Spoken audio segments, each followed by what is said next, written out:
एक चीज कि अगर कोई भी स्क्रिप्ट लिखा गया, जैसे मेरा जो फिल्म था एनजीओ, उसमें 55 सीन्स लिखे with screen play, with dialogue और विथ वन लाइनर स्टोरी। अब मेरे को कैसे डिसाइड करना है कि सीन नंबर 1 ये है, तो सीन नंबर 1 में हम कौन कौन से हमें शॉट्स लेने हैं, कि इसमें क्लोजअप लेना है। आपने उस दिन बताया कि कभी कभी जरूरी नहीं होता है कि हम क्लोजअप शॉट लें, कभी कभी क्या होता है कि मास्टर और मिड में निपट जाता है काम, और कभी कभी ये भी होता है कि ये भी जरूरी नहीं होता है कि हम मिड लें, खाली मास्टर में ही निपट जाता है और वो सीन खत्म हो जाता है। तो ये कैसे एक film maker, new film maker decide करे, क्योंकि जो एक्सपीरियंस होल्डर है उसे पता है, लेकिन जो न्यू फिल्म मेकर वो कैसे डिसाइड करे? सो परफॉर्मेंस पे तो पहले चीज डिपेंड करता है, लेकिन उससे पहले क्या होता है कि जैसे आप किसी फिल्म में कॉन्फ्लिक्ट के बारे में, जैसे मैंने बोला कि अगर फर्स्ट ऑफ ऑल एग्जांपल लेते हैं क्लोजअप, कि क्लोजअप लेट से कि क्यों नहीं जरूरी। जी जी। तो क्या होता है कई बार कि हमें क्लोजअप का मतलब क्या होता है कि आप कैरेक्टर के इमोशन को दिखाना चाहते हैं ताकि ऑडियंस में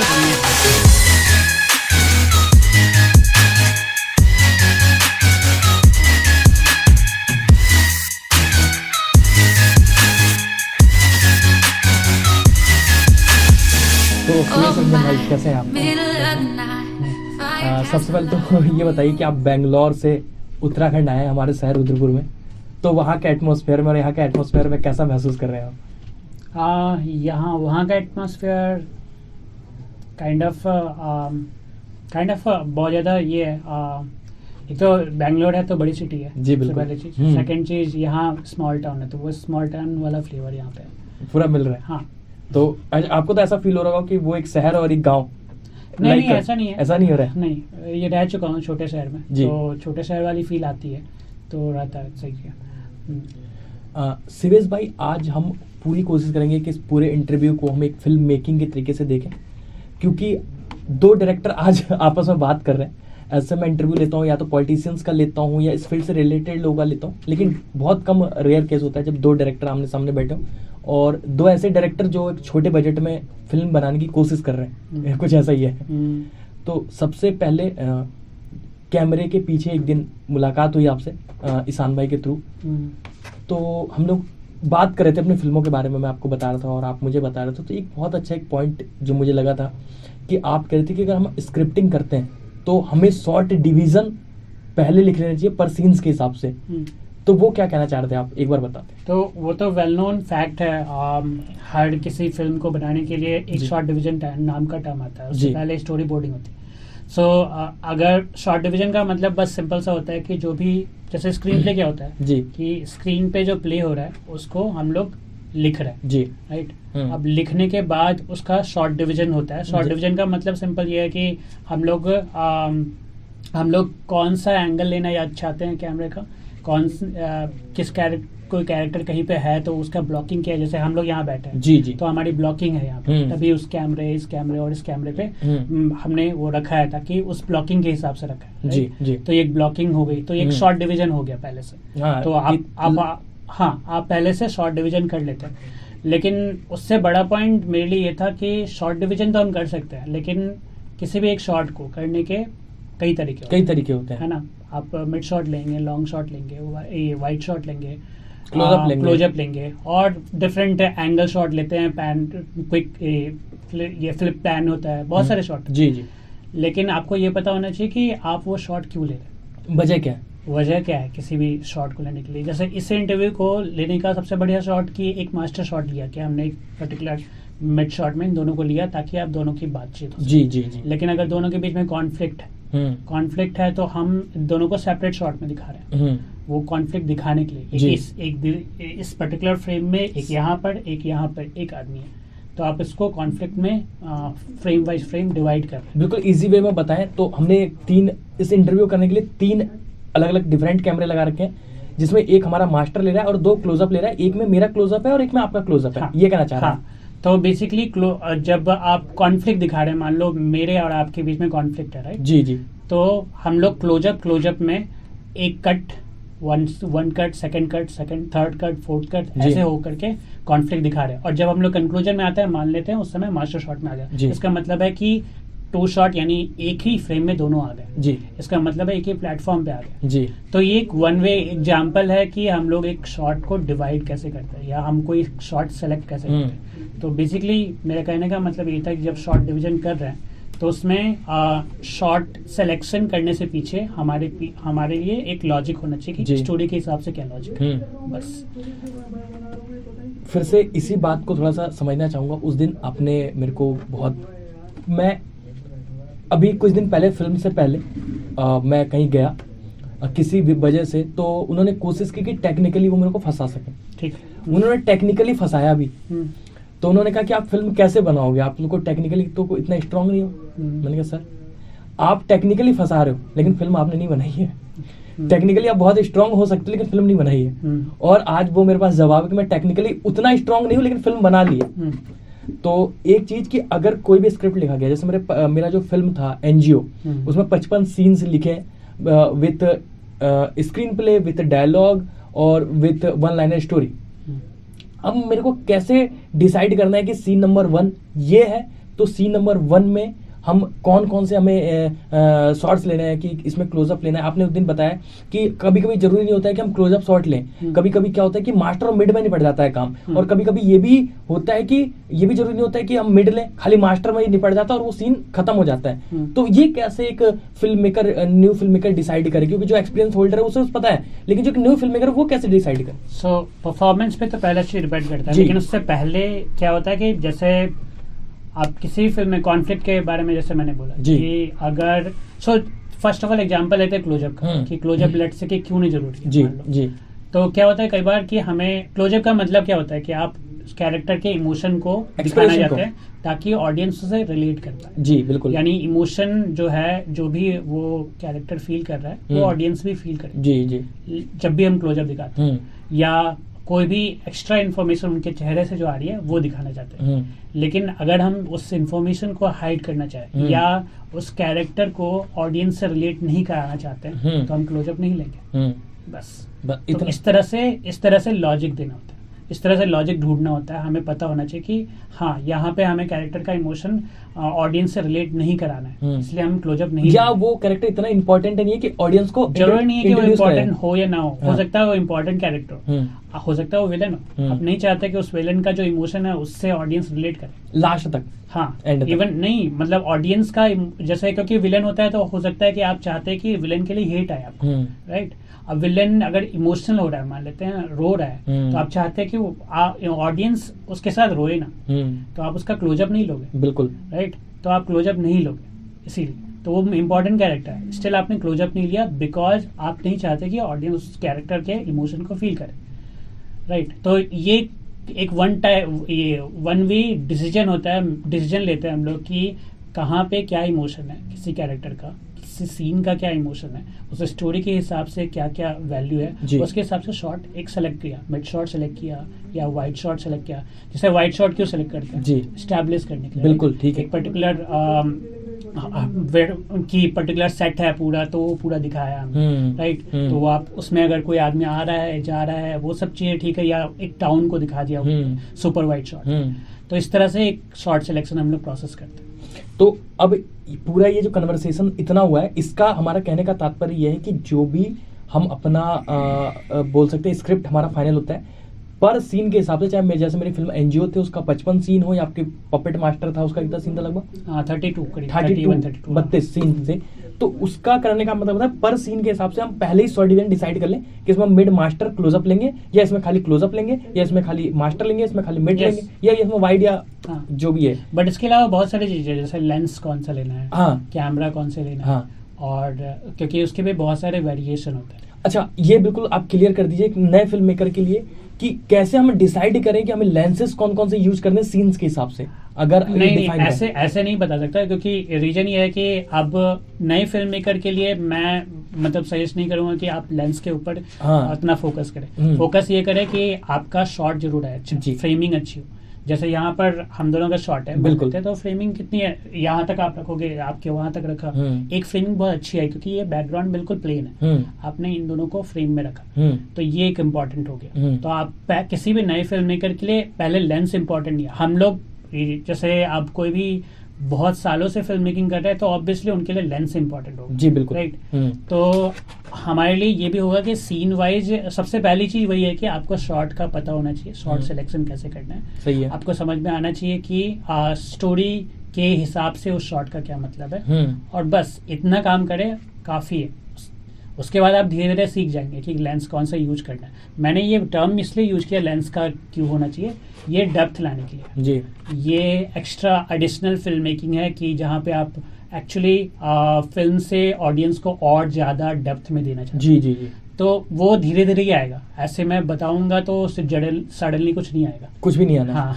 कुल मिला के अभी इतना समझ लो कि आप जो स्क्रिप्ट लिख रहे हो उसको जो सीक्वेंस उस सीक्वेंस में लिखो, और पर सीन्स के हिसाब से आपको कौन कौन सा आपका क्या कैरेक्टर आपके दिमाग में क्लिक करा उसके हिसाब से आप शॉर्ट डिवीजन करो और देन स्क्रिप्ट साइड रखिए और आप ऐसे आगे बहुत सारे यूट्यूबर है, जैसे केसी नेस्टेट है। हाँ एक यूट्यूबर है, वो व्लॉगिंग करता है जी। वो फिल्म मेकिंग नहीं करता है, वो व्लॉगिंग है। इसके बावजूद मैं उनका नाम रेकमेंड इसलिए कर रहा हूँ क्योंकि केसी नेस्टेट क्या करता है कि वो एवरीडे व्लॉग बना देता है। अभी पता नहीं कम कर दिया उसने, लेकिन वो पहले से बनाते थे। वो हर रोज नए नए तरीके के व्लॉग बनाते थे, और ये जो व्लॉगिंग का कल्चर है ना उसने ज्यादा पॉपुलर किया जी। बहुत सालों से करता है वो, 7-8 साल हो गए, काफी साल हो जी, गए, आई थिंक 10 से 11 साल। तो उसमें उन्होंने कई सारे शॉट्स लिए, जैसे कैमरे की तरफ देख करके बोलना, उसके फिर अचानक फ्लिप पैन कर देना, या ये दौड़ते दौड़ते बात करना, चलते चलते बात करना, साइकिल में कैमरा माउंट करके और उसके बाद आराम से कैमरे से बात करते हुए आगे चला गया, इस तरह की चीजें करते। तो इस तरह के यूट्यूब चैनल्स है जिससे फिल्म मेकिंग के बारे में समझ सकते हैं कि कैसे कैसे शॉट लिए जाते हैं। वो नॉलेज भी होना जरूरी है ताकि आपको शॉट सिलेक्शन में दिमाग में आए कि हाँ कितने एंगल से शॉट लिया जा सकता है। राइट। बिल्कुल मतलब फिल्म मेकिंग एक ब्लॉगर से भी अगर आप सीखना चाहें तो इजीली वो चीजों को। उसके अलावा फिल्म अच्छी फिल्में देखिए, अच्छी फिल्मों में बहुत सारे नाम आते हैं, आपको हिट एंड ट्रायल से समझ में आएगा कि कौन सी फिल्में अच्छी है, कौन सी फिल्में बुरी है। और वही है, बस यही मेन चीज, मेरा पॉइंट यही था कि एक तरह से आपको शॉर्ट सिलेक्शन और इन सब पे ध्यान देना है तो आप सीख सकते हैं, यूट्यूब से भी सीख सकते हैं और अच्छी फिल्में देख कर सीख सकते हैं। सीबीएस भाई, पिछले लगभग 12 सालों से आप थिएटर में एक्टिव हैं, 7-8 शॉर्ट फिल्म से बना चुके हैं और अभी एक अपनी फीचर फिल्म बना रहे हैं, उसका नाम अपने मुंह से खुद ले तो ज्यादा चलेगा, बता दीजिए। Puppet master. और मैं भी एज डायरेक्टर पिछले 1.5 साल से एक्टिव हूँ, as a actor as a director work कर रहा हूँ, और लगभग 10 शॉर्ट फिल्म्स, 5 म्यूजिक वीडियो और अदर जो हम देते हैं ना जिसमें गोस्ट होता है, जिसमें हमारा नाम नहीं आता है, वैसे 50-60 प्रोजेक्ट्स बना चुका हूँ। और एक फीचर फिल्म जो एडिट आपके स्टूडियो में चल रहा है, आपको पता भी सारी चीज़ कि एनजीओ है। तो मेरा जो पॉइंट है वो तो बात का बात है, मैं आपका पॉइंट ये जानना चाहता हूँ कि एक जब आप शॉर्ट फिल्म मेकर हो उस दौरान और जब आप एक फीचर फिल्म मेकर बनते हो तो कितने डिफरेंसेस आ जाते हैं, और क्या क्या प्रिपरेशंस शॉर्ट फिल्म्स और फीचर फिल्म्स में क्या क्या अलग डिफरेंसेस?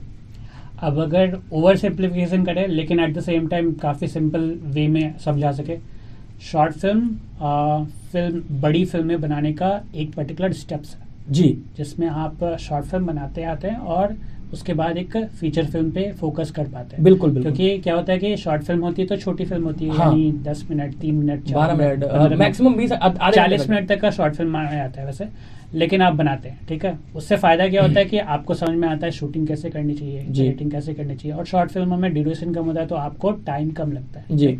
और सिंस शॉर्ट फिल्म जनरली अगर बहुत ही एमेच्योर फिल्म मेकर बना रहे हैं तो वो जनरली इसलिए बनाते हैं क्योंकि उनको फिल्म मेकिंग की समझ और ज्यादा बढ़ जाए, सीख पाए वो ठीक से, तो वो बनाते हैं एक तरह से शॉर्ट फिल्म। मान लीजिए जैसे मैंने 7-8 शॉर्ट फिल्म बनाई, राइट। अब 7-8 शॉर्ट फिल्म के लेंथ को काउंट कर जोड़ दीजिएगा तो एक तरह से वो फीचर फिल्म बन जाएगी। बिल्कुल सही, ये बात आपने बहुत पॉइंट तो अपने आप समझ में आ जाएगा, जितना 7 या 8 फिल्में बनाने के बाद आपको समझ में आ जाएगा कि आप फीचर फिल्म बना सकते हैं आप जी, क्योंकि आपने इतनी सारी शॉर्ट फिल्म बनाई है। हाँ। एक तो एक्सपीरियंस है, उसके बाद उसके अलावा आप लेंथ को मेंटेन करना समझ सकते हैं, आप उसको चैलेंज को ले सकते हैं। हालांकि वो दोनों चीजें सिमिलर नहीं है, हाँ, बट ये इंपॉर्टेंट पॉइंट है जहाँ पे आप शॉर्ट फिल्म बना करके आप समझते हैं, सीखते हैं और फीचर फिल्म बनाने के लिए अपने आप को उस चैलेंज के लिए थोड़े प्रिपेयर करते हैं। मतलब एक लर्निंग प्रोसेस है कि आप फिल्म मेकर अगर बनना चाहते हैं तो यहाँ से शुरू कर सकते हैं, छोटी छोटी फिल्में बनाएं। जैसे मैं आपको छोटा सा एग्जांपल दे सकता हूँ, मेरी फिल्मों में क्या होता था, तो मैं जब शॉर्ट फिल्म बनाता था तो मैंने अपने आप को चैलेंज दिया था स्टोरी के डिमांड के हिसाब से। जैसे एक फिल्म मेरी है जो वन सिंगल टेक वाली मूवी है जिसमें 14 मिनट तक कोई कट नहीं होता है और वो फिल्म खत्म हो जाती है। तो एक चैलेंज था। उसके अलावा उस फिल्म में स्क्रीन प्ले नहीं लिखा गया था जी। वो सिर्फ और सिर्फ स्टोरी थी हमारे पास 1-2 पेज की, और उसके बाद मैंने एक्टर को बोला, वो प्रिपेयर करने लगे और लगातार हम लोग ब्लॉकिंग कर रहे थे कैमरे के साथ। और कैमरे के साथ ब्लॉकिंग करने के बाद जब हमने शूट किया उस दिन 1 घंटे में शूट खत्म हो गया जी। 3 टेक लिए हमने, और तीनों टेक बढ़िया टेक, मतलब जो 3 अच्छे टेक है वो लिए, और उसमें से 1 टेक लिया जो पूरा मूवी बन गया जी। तो एक चैलेंज था। हमने एक तरह से मैंने अपने आप के लिए एक चैलेंज दिया कि मुझे सिंगल शॉट पे मूवी बनानी है जो एक थिएट्रिकल स्टाइल जैसा हो जाएगा, जहाँ पे आप 1 मिनट के लिए भी कैरेक्टर को ऑफ नहीं कर सकते जी। राइट, 1 मिनट के लिए भी कैमरा ऑफ नहीं होगा जी। वो एडिटिंग और वो सब चीजों का झंझट हटा दी। उसके अलावा म्यूजिक का उसका इंट्रोडक्शन कैसा होगा वो अलग है। दूसरी एक और मूवी बनाई जिसमें मैंने कोई डायलॉग नहीं रखे, एक भी डायलॉग नहीं उस मूवी में। 28 मिनट की मूवी है, fully movie without dialogue, silent movie बोलते हैं उसको, साइलेंट म्यूजिकल बोलते हैं। तो साइलेंट म्यूजिकल में पूरे टाइम कैसे, बावजूद इसके कि कोई डायलॉग नहीं है, एक सिंगल हाई तक नहीं है, आप कैसे ऑडियंस को समझाएंगे पूरी की पूरी स्टोरी। ये एक बड़ा चैलेंज है, बहुत बड़ा चैलेंज है। तो इस तरह से चैलेंज ले सकते हैं खुद के लिए, क्योंकि हम लोग ये डिस्कस कर रहे हैं कि एज फिल्म मेकर हम जो नए फिल्म मेकर्स हैं उनको कैसे सपोर्ट सिस्टम ये है कि हम अपने नॉलेज से कैसे उनको गाइड कर सकते हैं। तो अगर अपनी मैं जर्नी आपको बताऊं कि मेरा क्या डिफरेंसेस रहा है, तो इवन कि जब मैंने 1 से 10 शॉर्ट फिल्म्स बनाई हैं जो मेरे नाम पे लगभग चल रही है, या 5 म्यूजिक वीडियो बनाए हैं, लोगों के लिए काम किया, तो जब हम फीचर फिल्म तक पहुंचे तो वो तो टेक्निकलिटीज तो बहुत अलग है। वो तो आप भी समझते हो कि हाँ हम 2 लाइट में काम कर रहे हैं, वहाँ से 10 लाइटें लग रही हैं, यहाँ खाली हेलोजन जला के काम कर रहे हैं, वहाँ स्पॉट लाइट भी लग रहा है, और बहुत सारे चीजें हैं, है ना। और एंगल्स भी, जब शॉर्ट फिल्म आप बनाते हैं तो 2 या 3 एंगल में कोशिश करते हैं कि खत्म हो जाए ज्यादा, वहाँ 5-5 एंगल ले रहे हैं एक सीन्स में, है ना। और प्रिपरेशन का भी देखें तो प्रिपरेशन भी हर चीज का, दोनों का डिफरेंस है कि आप शॉर्ट फिल्म का प्रिपरेशन कर रहे हो तो आप 2 घंटे पहले, आप 4 घंटे पहले कर रहे हो, लेकिन एक फीचर फिल्म की बात कर रहे हो तो पता चला है 2-2 घंटे तक आप सिर्फ वहाँ का सेटअप ही लगाने में लगे पड़े हो, 4-4 लोग लगे पड़े हैं, और कैमरा, लाइट और पूरा फील देने में, उस कमरे का वो माहौल बनाने में। तो ये चीज़ें डिफरेंसेस। लेकिन जब मैं और मेरे छोटे भाई चंदन हम दोनों बना रहे थे, तो क्योंकि पहले हमें ऐसा लगा कि आज तक हमने कोई ऐसा काम नहीं किया था कि जो हमने शूट किया वो 2 दिन तक कंटिन्यूटी के साथ, है ना। पहली शॉर्ट फिल्म की तो 1 दिन में किया, दूसरा 1 दिन में। एक बहुत बड़ी हमने फिल्म बनाई थी 19 मिनट की, डीएम साहिबा, जिसको 3 दिन लगा था, और 3 दिन में ऐसा था कि 1 दिन आज किया, फिर बीच में हफ्ते भर गैप हुआ होगा, एक्टर्स की वजह से हमारा कोई रीजन नहीं था, फिर 1 दिन किया, फिर 1 दिन, 3 दिन। या मैंने अगर रेगुलर वे में कभी काम किया तो 2 दिन कंटिन्यूटी के साथ किया। तो हम ये डिस्कस कर रहे थे कि हो सकता है मे भी पॉसिबल कि हम ये जब शूट करके आए तो हम व्हील चेयर पे हैं वहां पर, लेकिन ऐसा हुआ नहीं। हम 1 दिन करते गए, फिर 1 दिन पहला तो नर्वसनेस रहता है कि आप फीचर फिल्म बनाने निकले हो, है ना।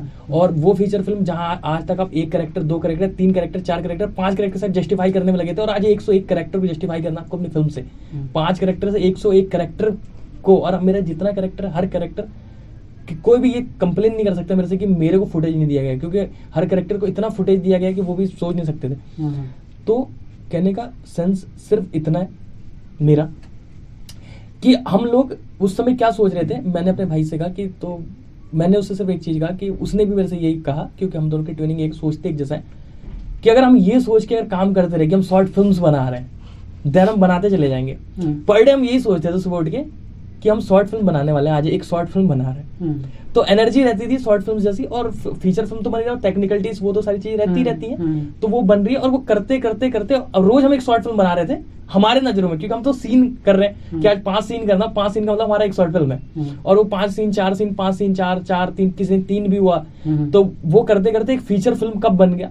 तो अगर कोई नया फिल्म मेकर है तो मैं मानता हूँ कि अगर वो अपना प्रिपेयर करना चाहे या माइंड लर्निंग प्रोसेस में रहना चाहे, तो सबसे पहले तो उसका अगेन वही जो आपका जवाब था कि आपको क्या करना है कि आप शॉर्ट फिल्म्स बनाइए और उससे लर्निंग कीजिए और सीखिए और समझिए। और दूसरा अगेन, और जब आप उसके बाद जब आपको लगे कि जैसा आपने कहा कि अगर मैंने 7 शॉर्ट फिल्में बनाई हैं तो दोनों को जोड़ोगे तो एक फीचर फिल्म बन के आ जाएगी, 2 फीचर फिल्म भी हो सकती है। मैंने 10 बनाई है तो हो सकता है 2 या 3 फीचर फिल्म निकल के आ जाए, सारा जोड़ दें मटेरियल। तो अगर पहले दिन से उसके माइंड में ये सेटअप है कि मैं शॉर्ट फिल्म भी ही बना रहा हूँ, तो एक डरेगा नहीं, क्योंकि नर्वसनेस होती है। बड़ी फिल्म का लोड जो होता है ना, वो अलग लेवल को आपने भी देखा होगा। जैसे आपका पॉइंट सही है कि आप शॉर्ट फिल्म सोच करके चल रहे हैं और रोज शूटिंग करने वैसे जा रहे हैं, हाँ, तो वो इजी रखता है माइंड को। हाँ, नाउ द थिंग इज कि आप फीचर फिल्म बनाते वक्त एक बात का बहुत बड़ा ध्यान रखना होता है कि क्या है कि शॉर्ट फिल्म एक पर्टिकुलर थीम पे है, बिल्कुल बिल्कुल, फिर उसके दूसरी शॉर्ट फिल्म दूसरी थीम पे, तीसरी शॉर्ट फिल्म तीसरी थीम पे, बिल्कुल, ओके।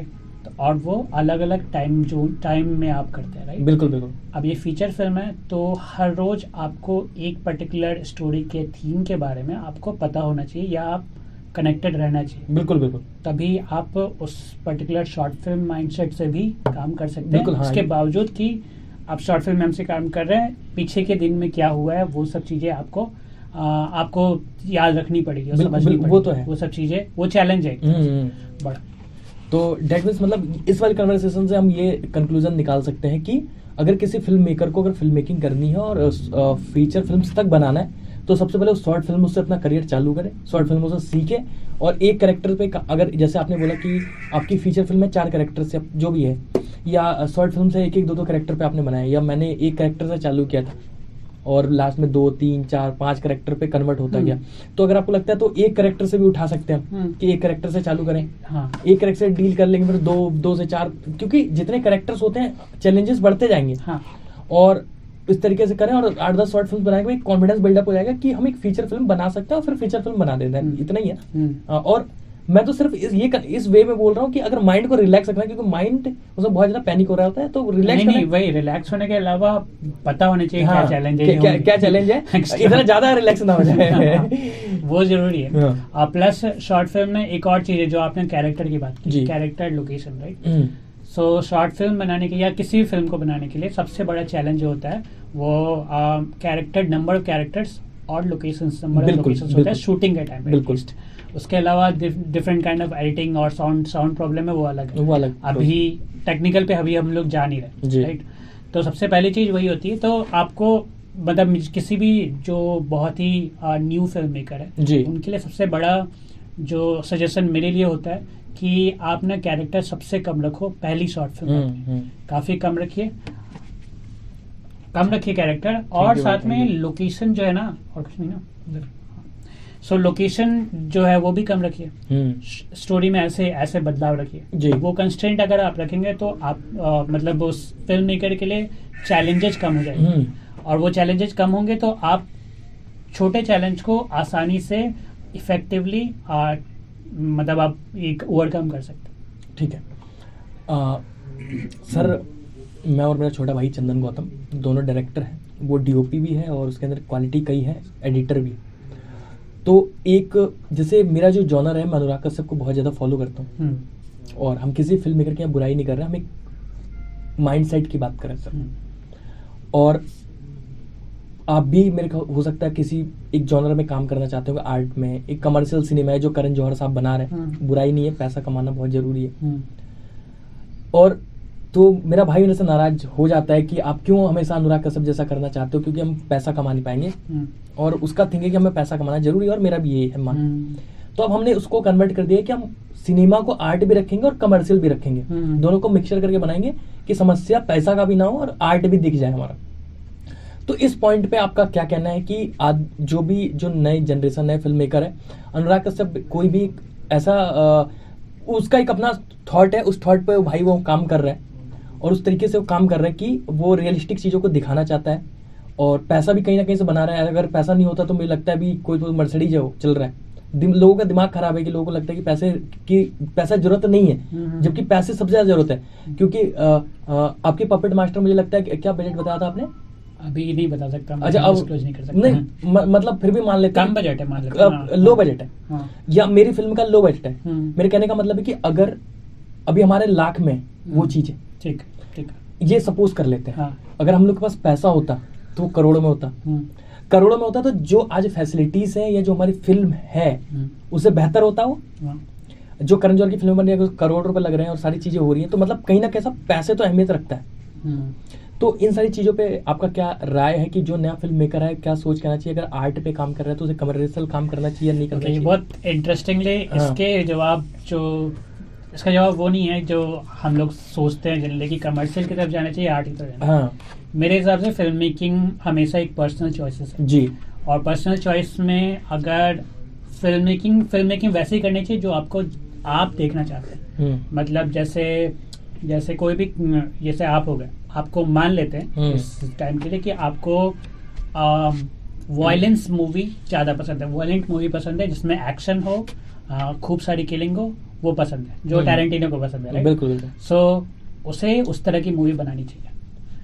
क्यों? क्योंकि सबसे पहली चीज, आपको वो चीजें ज्यादा एक्साइट करती है जी। आप चाहेंगे कि आप ऐसी जब मूवी आए तो आप जाके हॉल में जाके जरूर देखेंगे, राइट? तो उस तरह की मूवी बनाने में सबसे पहली चीज, आपके दिमाग में वो सारे कॉन्सेप्ट बहुत क्लियर होंगे, बिकॉज आपने उस तरह के रिलेटेड मूवी देखी होंगी, उस तरह के बारे में सोचना चालू किया, उस तरह की स्टोरी पे रिसर्च करना चालू किया होगा, उस तरह के नॉवेल कहानियां पढ़ी होगी, ताकि आपके दिमाग में वो सारी जो थॉट है वो बने होंगे। अब जब आप स्टोरी लिखेंगे वो सारे थॉट निकलेंगे वहां पे, और वो जब आप फिर पिक्चर में डालेंगे तो आप बिल्कुल पैशन के साथ उसको फॉलो करेंगे, उसको ये करेंगे।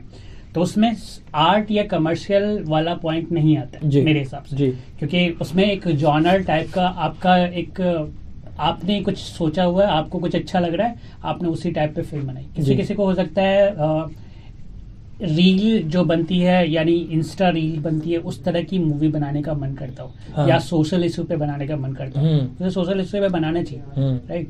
तो अब हाँ, लेकिन पॉइंट वहां पे मनी का आता है, राइट? आप मनी के पॉइंट पे भी आते हैं कि आर्ट और कमर्शियल में आपको ये मनी का देखना पड़ेगा कि कहाँ से मनी आएगा।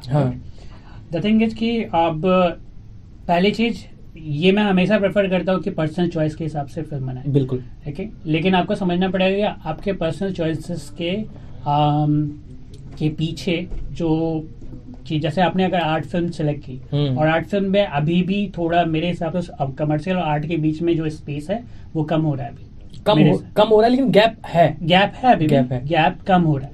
लेकिन इसके बावजूद आपको सोचना पड़ेगा कि अगर आपने यही बनाना है, इस तरह की आर्ट मूवी बनानी जिसमें लोगों का जनरली इंटरेस्ट कम होता है, तो आपको समझना पड़ेगा कि आपको पैसे के लिए समझना पड़ेगा कहाँ से लाएंगे पैसे, सही है, राइट? कमर्शियल फिल्म बना रहे हैं तो भी आपको सोचना पड़ता ही है कि नई फिल्म मेकर हो आप, राइट?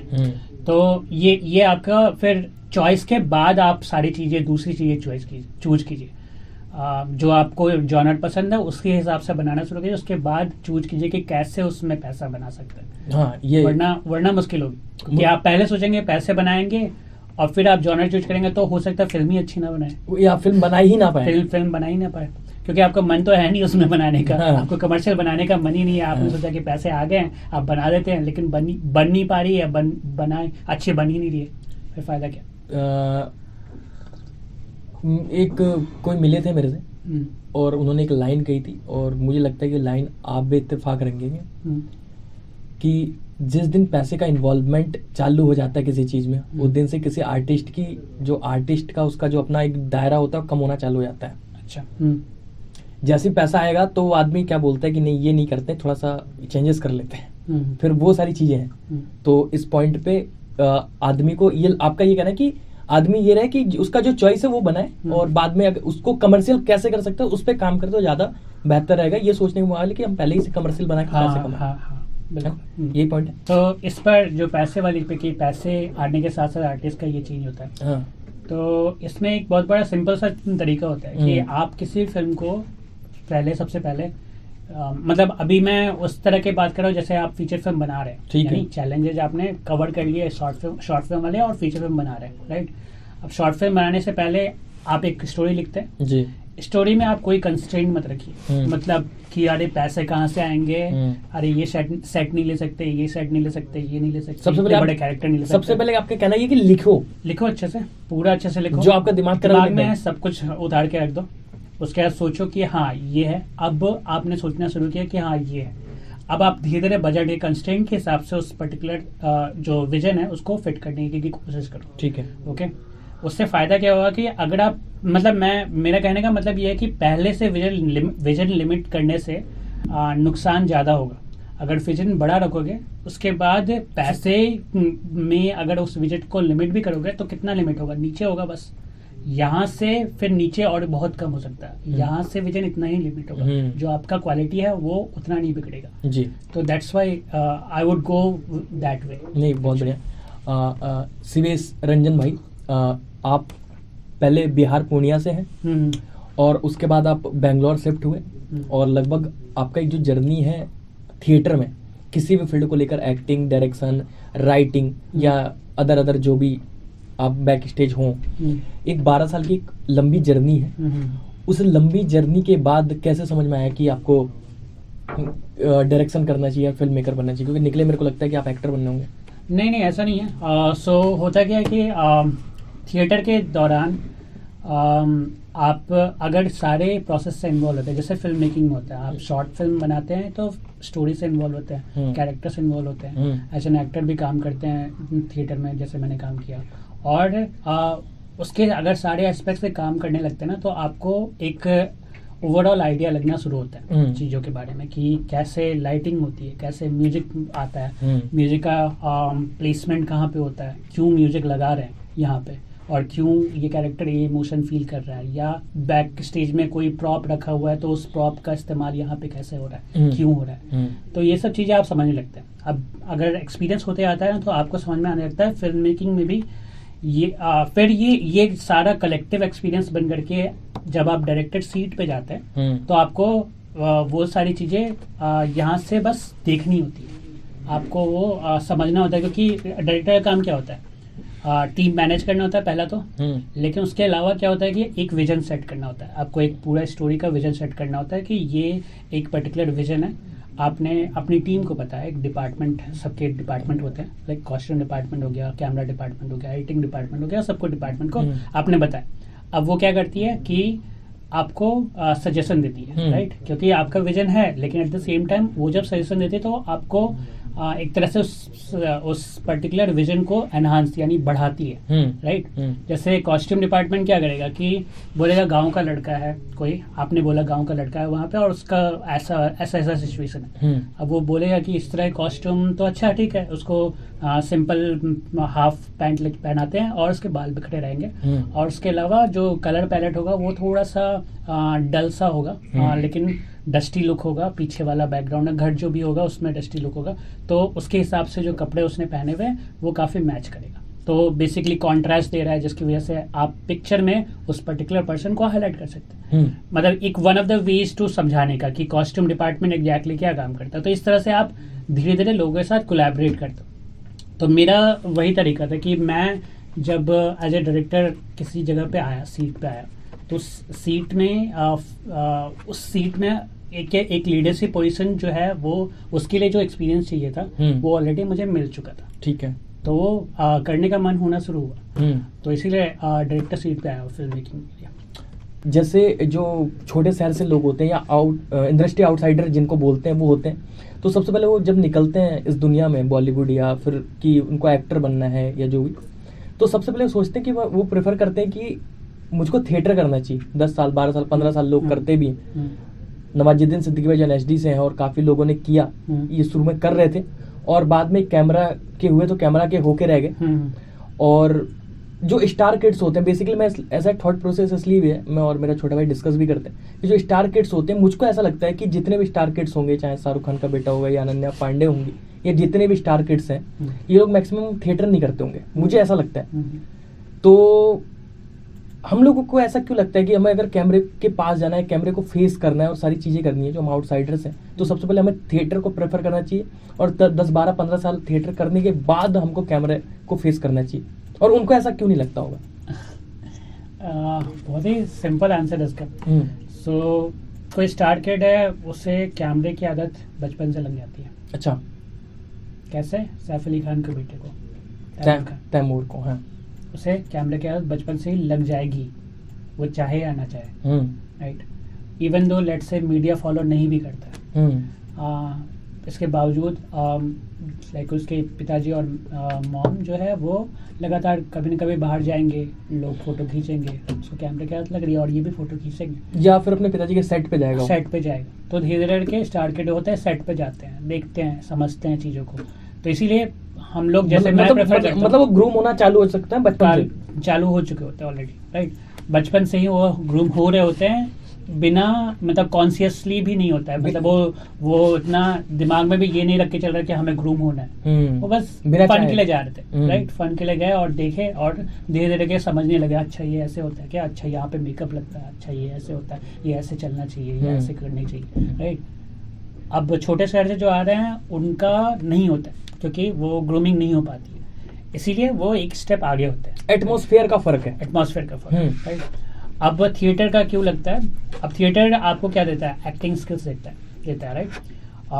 सो ऑफकोर्स जब स्टार किड है तो आपको ऑलरेडी ग्रूमिंग के साथ साथ न्यूट्रिएंट्स और वो अच्छा रहन सहन खाना पीना भी उतना अच्छा मिलता है और उसके हिसाब से आपकी लाइफ भी वैसी हो जाती है, राइट। लेकिन उस जो छोटे शहर में रहने वाले लोग हैं उनके लिए उतना पॉसिबल नहीं होता है, राइट।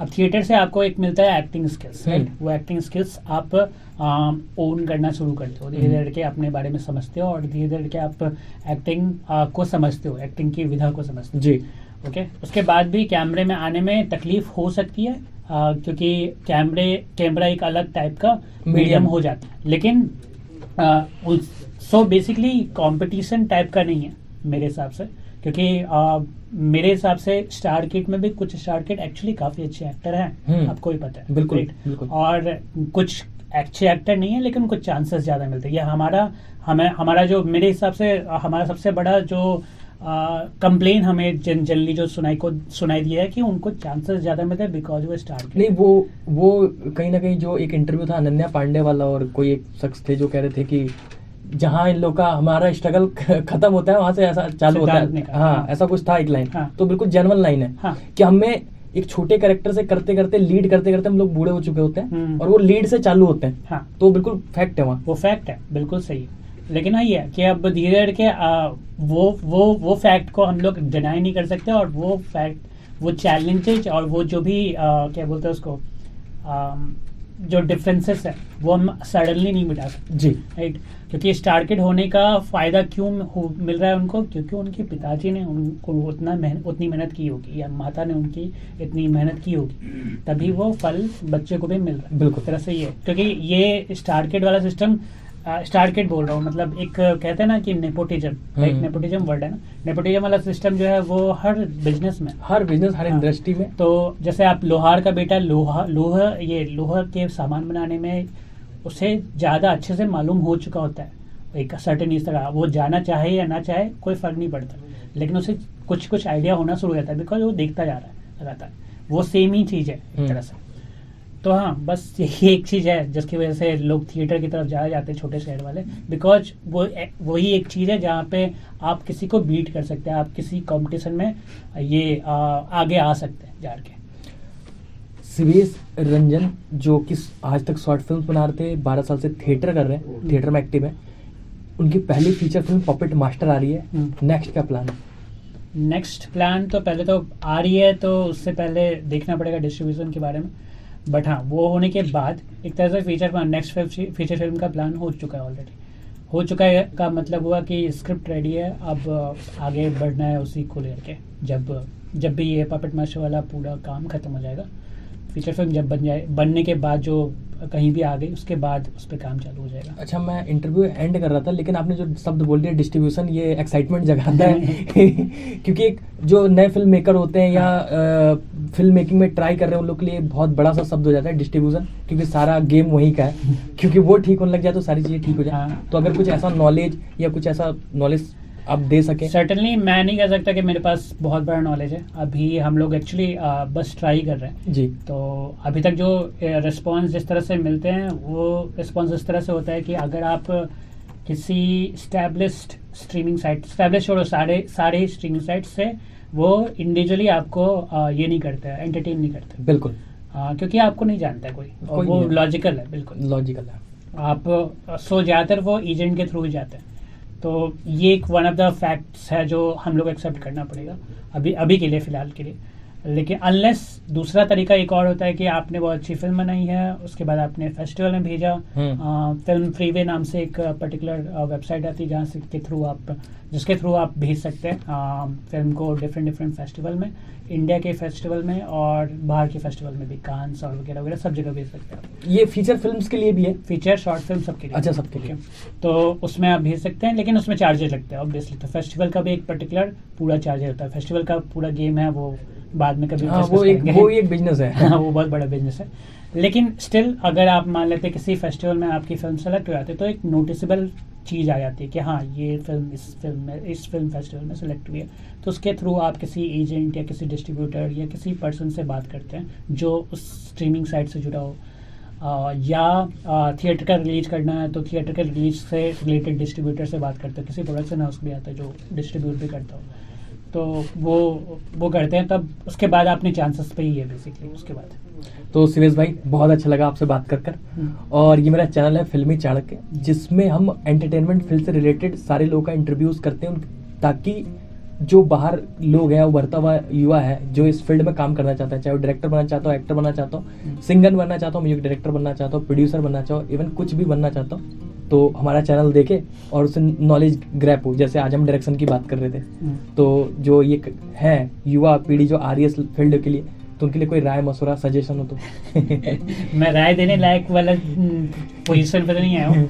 राय बस सिंपल है, जो मैंने किया वही कह सकता हूँ कि छोटे स्टेप से स्टार्ट करना होता है। सबसे बड़ी राय वही होती है कि जब चैलेंजेस, जैसे हमारा डिस्कशन पहले चल रहा था कि पैसे को लेकर के सोचते रहते हैं और हम बनाते नहीं चीजें, तो बनाना शुरू करिए, बस नहीं है और कुछ नहीं। अगर नहीं बनाएंगे तो कुछ नहीं होगा।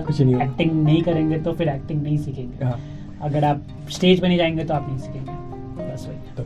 तो थैंक यू शिवेश रंजन भाई। तो दोस्तों आज हमारे साथ थे शिवेश रंजन भाई, बिहार पूर्णिया से इनकी जर्नी चालू हुई थी, आज बेंगलोर में रहते हैं, 7-8 शॉर्ट फिल्म्स बना चुके हैं। उसके बाद एक फीचर फिल्म जो इनकी बहुत जल्द आने वाली है, पपेट मास्टर, और 12 साल की जर्नी है जो थिएटर की है, जहां वो डायरेक्टर भी रहे हैं, राइटर भी रहे हैं, एक्टर भी रहे हैं, और बैक स्टेज वो जो काम कर सकते थे लगभग उन्होंने सारा काम किया। उनका सिर्फ एक कहना है कि अगर आप चाहते हैं कि आगे बढ़ जाएं या कुछ कर जाएं तो छोटा छोटा करके करना पड़ेगा, और कोई भी आपको मौका दे ये बहुत रेयर बात है। आप अपने आप को लगातार लगाए रखिए, छोटा छोटा करके सीखते रहिए, और इस पूरे कन्वर्सेशन से सिर्फ और सिर्फ एक बात निकल कर आता है कि आपको बड़ा फिल्म मेकर बनना है तो छोटा छोटा करके छोटी छोटी शॉर्ट फिल्म बनाते रहिए, जिससे आप सीखेंगे। और ये बात शिवेश भाई ने बोला, ये मेरे को बिल्कुल भी मेरे जहन में नहीं था कि अगर आज तक अपनी सारी शॉर्ट फिल्मों को गिन दे तो एक फीचर फिल्म तो हमने बना ही ली होगी। तो ये बहुत अच्छी बात थी। तो फिर मिलता हूं मैं किसी नए इंटरव्यू के साथ, तब तक के लिए see you soon, just beginning. Bye bye bye.